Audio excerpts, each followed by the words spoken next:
இப்பதான் பலிக்க போகுது. 18 படியை தாண்டியவருக்கு ஒரு பரிசு கிடைக்க போகுது. அது என்ன பரிசா இருக்கும்? இந்த பாட்டுல அதுக்கு விடை கிடைக்கும்.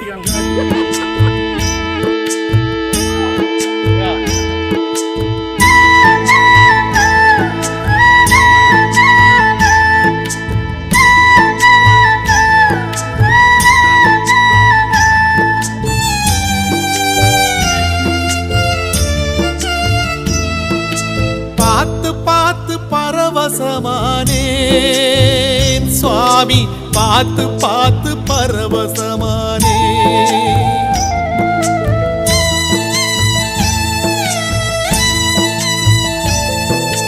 பார்த்து பார்த்து பரவசமானேன் சுவாமி, பார்த்து பார்த்து பரவசமானேன்.